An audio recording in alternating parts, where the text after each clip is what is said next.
The World Bank unveiled the Fit to Prosper strategy in Accra on May 4th, 2026, aimed at strengthening health systems, expanding quality care, and boosting economic growth in West and Central Africa.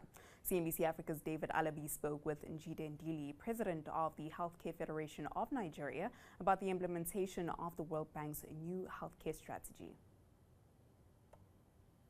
It's really been interesting. I'm not sure if you're aware, but I actually contributed to the strategy.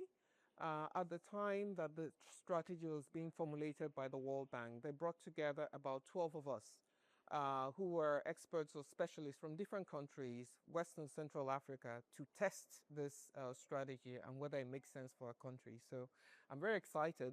I'm well versed with, the content. First of all, frontline first, fixing finance, as well as future proofing, which is very important. As we know that primary healthcare is very important and it seems to be the bedrock, which we must all align behind if we must achieve UHC by 2030. So I think it's been really interesting. Also from the fact that we have quite a number of ministers of finance and ministers of health. It's always very important to have the two together because you can, have your wish list, but if there's no money backing it, then it becomes a problem. So today has been very instructive and I'm really excited about the strategy. Yes, and I like the fact that you also touch on that, talking about the collaboration we should have with the ministers of health and then ministers of finance, because at the end of the day, it's quite easy to always fall back to the excuse of fiscal pressures and not have the budgetary allocation that we need. But when we look at the next line of action from an HFN perspective, the coalition of different stakeholders, some of the conversations we still have are somewhat recurring themes. You'll take around how we should adjust posture within this regard and attend to these with a little more urgency. You'll take around some of these lingering issues. Yeah, so again, I'm really excited that I am part of this discussion because oftentimes World Bank will face the government and not private sector. In fact, by their charter, they're supposed to provide funding or support directly to government.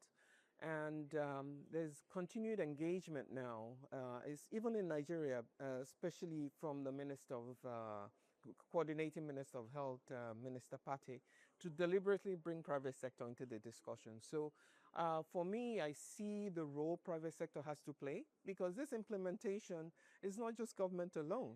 I think the private sector has a huge role to play. So it's about domesticating and sensitizing private sector about this strategy and what it really means for their implementation. So we have to take this back.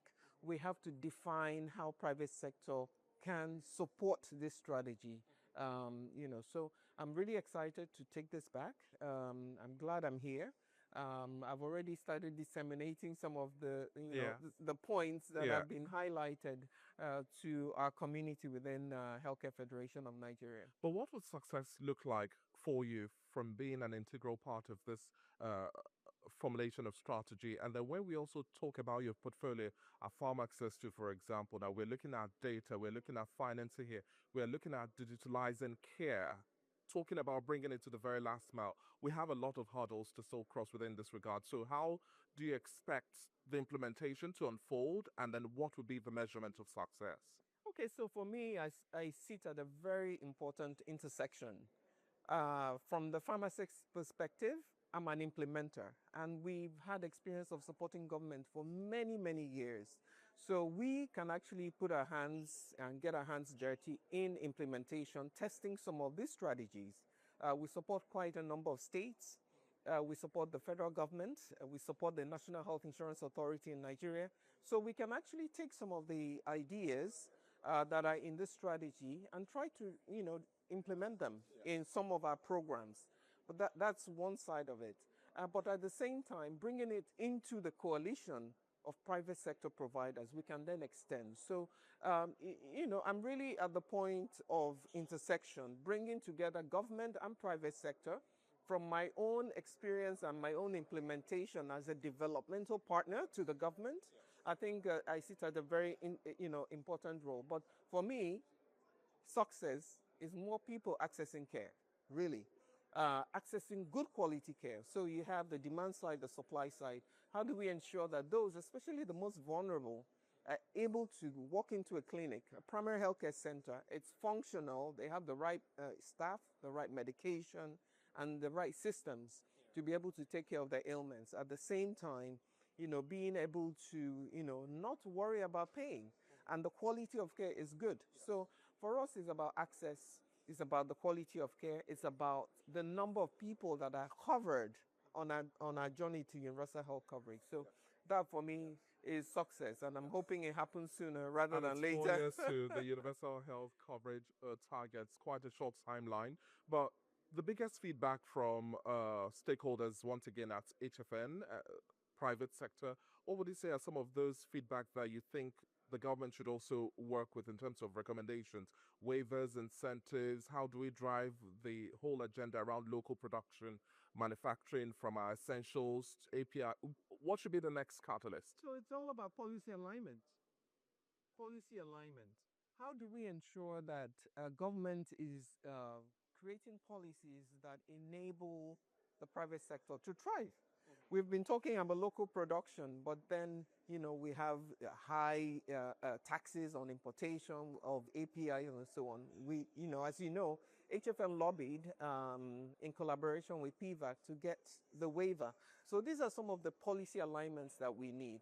Is it possible that we develop a right framework for PPP at the primary healthcare level so that private sector can actually help government run some of these PHCs? Digital transformation. Can we have power? Can we have cheap data so that there's connectivity and so on and so forth? So I think that those are the key areas where governments can help with power, infrastructure, cross sectorial or cross agency collaboration so that there's a level playing field. There are tax waivers to encourage private sector to be more and more involved in this, health sovereignty, which is the new word of the day. Yeah. And that was Njide Ndili, President of the Healthcare Federation of Nigeria.